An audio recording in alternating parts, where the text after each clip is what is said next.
Anxiety ಬಗ್ಗೆ ನಾನು ಈ ಒಂದು ವಿಡಿಯೋನಲ್ಲಿ ಮಾತಾಡ್ತಾ ಹೋಗ್ತೀನಿ. ಏನಾಗುತ್ತೆ, ಯಾವ ಪ್ರಾಬ್ಲಮ್ಸ್ ಇದೆ ಅಂತ. ಒಂದು ರುಮಿನೇಷನ್ ಅಂತ ಹೇಳ್ತೀವಿ. ಪಾಸ್ಟ್, ಪ್ರೆಸೆಂಟ್ ಹಾಗೂ ಫ್ಯೂಚರ್ ಬಗ್ಗೆ ಕೆಟ್ಟದಾಗಿ ನೋಡುವಂಥದ್ದು. ಏನಾಗುತ್ತೋ ಅನ್ನುವಂಥ ಭಯವನ್ನು ತುಂಬ ಮನಸ್ಸಿನಲ್ಲೇ ಇಟ್ಕೊಂಡು ಕೊರಗುವಂಥದ್ದು. ಇದು ಸೈನ್ಸ್ ಆಫ್ ಆಂಗ್ಸೈಟಿ ಅಂತ ಹೇಳ್ತೀವಿ. ಮತ್ತು ಸೆಲ್ಫ್ ಎಸ್ಟೀಮ್, ಸೆಲ್ಫ್ ಕಾನ್ಫಿಡೆನ್ಸ್ ಕಮ್ಮಿ ಇರುತ್ತೆ ಈ ವ್ಯಕ್ತಿಗಳಲ್ಲಿ. ಅಂದರೆ ಅವರ ಬಗ್ಗೆ ಅವ್ರಿಗೆ ವಿಶ್ವಾಸ ಇರೋದಿಲ್ಲ. ಹಾಗೂ ಏನಾಗೋಗುತ್ತೋ, ನಾನು ಈ ಕೆಲಸ ಮಾಡಿಬಿಟ್ರೆ ಏನು ಮಾಡಿಬಿಡ್ತೀನೋ, ಏನು ತಪ್ಪು ಮಾಡಿಬಿಡ್ತೀನೋ ಅನ್ನುವಂಥ ಭಯ ಇವರಿಗೆ ತುಂಬ ಕಾಡ್ತಾ ಇರುತ್ತೆ. ಓವರ್ಲೋಡ್ ಆಫ್ ಎಕ್ಸ್ಪೆಕ್ಟೇಷನ್ಸ್ ಅಂತ ಹೇಳ್ತೀವಿ. ಜನರು ನನ್ನಿಂದ ಹೈ ಎಕ್ಸ್ಪೆಕ್ಟೇಷನ್ಸ್ ಇಟ್ಕೊಂಡಿದ್ದಾರೆ. ಅದನ್ನ ನಾನು ಫಿಲ್ ಮಾಡೋಕ್ಕಾಗತ್ತಾ, ಅದನ್ನ ನಾನು ಪರಿಪೂರ್ಣವಾಗಿ ಮುಗ್ಸೋಕ್ಕಾಗತ್ತಾ. ಚಿಕ್ಕ ಚಿಕ್ಕ ವಿಷಯಗಳಿಗೂ ಅವರು ಗಾಬರಿ ಪಡ್ತಾರೆ. ಏನಂದರೆ ಇವಾಗ ಸಣ್ಣದಾಗಿ ಒಂದು ಅಡುಗೆ ಮಾಡುವಂಥದ್ದು ಇರ್ಬೋದು, ಅಥವಾ ಏನೋ ಒಂದು ಕೆಲಸ, ಹೋಗೇನೋ ಒಂದು ಸಾಮಾನು ತೊಗೊಂಡು ಬರುವಂಥದ್ದು ಇರ್ಬೋದು. ನಾನು ಇದನ್ನು ಮಾಡೋಷ್ಟರಲ್ಲಿ ನಾನು ಏನಾದ್ರು ತಪ್ಪು ಮಾಡಿಬಿಟ್ರೆ, ಅಥವಾ ನಾನೇನಾದರೂ ಕಳ್ಕೊಂಡ್ಬಿಟ್ರೆ, ಅಥವಾ ಈ ಥರ ಅವ್ರು ಏನು ಮಾಡ್ತಾರೆ, ಚಿಕ್ಕ ವಿಷಯ ಮಾಡೋಕ್ಕೂ ಕೂಡ ಅವರು ಹೆದರ್ಕೊಳ್ಳೋದೇನಕ್ಕೆ ಅಂದರೆ ನನ್ನಿಂದ ತಪ್ಪುಗಳಾಗ್ಬಿಡುತ್ತೆ. ಇದೆಲ್ಲ ಹೇಗೆ ಬರುತ್ತೆ? ಬಿಕಾಸ್ ಕಾನ್ಫಿಡೆನ್ಸ್, ಅವ್ರ ಬಗ್ಗೆ ಅವ್ರಿಗೆ ನಂಬಿಕೆ ಇರೋದಿಲ್ಲ. ಅವ್ರು ಏನು ಮಾಡಿಬಿಡ್ತೀನೋ ಅನ್ನುವಂಥ ಒಂದು ಭಯದಲ್ಲೇ ಬದುಕ್ತಾ ಇರ್ತಾರೆ.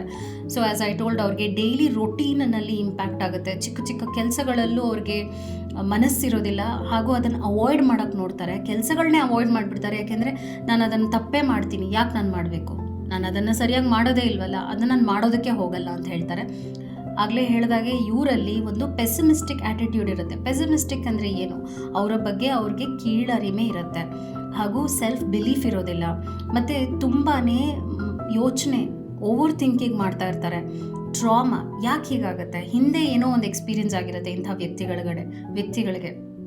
ಅಂದರೆ ಹಿಂದೆ ಅವ್ರಿಗೆ ರಿಜೆಕ್ಷನ್ ಆಗಿರ್ಬೋದು, ಅಥವಾ ಹಿಂದೆನೇ ಸೋಲ್ ಅನುಭವಿಸಿದ್ರೆ, ಅಥವಾ ತುಂಬಾ ಪ್ರೀತಿಸುವಂಥ ವ್ಯಕ್ತಿಯನ್ನು ಕಳ್ಕೊಂಡಿದ್ರೆ ಅವ್ರ ಲೈಫ್ನಲ್ಲಿ, ಒಂದು ಆತಂಕದ ವಿಚಾರದಲ್ಲಿ ಅವರು ಮುಳುಗಿರ್ತಾರೆ. ಯಾಕೆಂದರೆ ನನ್ನ ಲೈಫಲ್ಲಿ ಏನಾಗೋಗುತ್ತೋ ಅನ್ನುವಂಥ ಒಂದು ಮನಸ್ಥಿತಿಗೆ ಬಂದಿರ್ತಾರೆ. ಇಂಥವ್ರಿಗೆ ಕೌನ್ಸಿಲಿಂಗ್ ಬಹಳ ಮುಖ್ಯವಾಗುತ್ತೆ. ಇದನ್ನು ಹೇಗೆ ಸರಿ ಮಾಡ್ಕೊಳ್ಳುವಂಥದ್ದು, ಒಂದು ಅವ್ರಿಗೆ ಆ್ಯಸ್ ಐ ಟೋಲ್ಡ್ ಅವರ ಕಾನ್ಫಿಡೆನ್ಸ್ ಹೆಚ್ಚಾಗಬೇಕಾಗುತ್ತೆ, ಆ್ಯಕ್ಟಿವಿಟೀಸ್ನ ಮಾಡಬೇಕಾಗುತ್ತೆ, ಅವಾಯ್ಡ್ ಮಾಡುವಂಥ ಸಿಚುವೇಶನ್ಸ್ ಏನೇ ಆಗಿರಲಿ ಅದನ್ನ ಅವರು ಅವಾಯ್ಡ್ ಮಾಡೋದನ್ನ ಬಿಟ್ಟು ಅದನ್ನು ಮಾಡಬೇಕಾಗತ್ತೆ, ಎದುರಿಸ್ಬೇಕಾಗತ್ತೆ. ಎಷ್ಟು ನೀವು ಎದುರಿಸ್ತೀರಾ ಪ್ರಾಬ್ಲಮ್ಸ್ನ, ನೀವಷ್ಟು ಗಟ್ಟಿ ಆಗ್ತೀರಾ, ಅಷ್ಟು ಸ್ಟ್ರಾಂಗ್ ಆಗ್ತೀರಾ. ನಾನು ಮಾಡಲ್ಲ ಅಂತ ಕೂತ್ರೆ ಇದರಿಂದ ಪ್ರಾಬ್ಲಮ್ಸ್ ಇನ್ನೂ ಜಾಸ್ತಿ ಆಗುತ್ತೆ, ಬಿಟ್ಟರೆ ಕಮ್ಮಿ ಆಗೋದಿಲ್ಲ.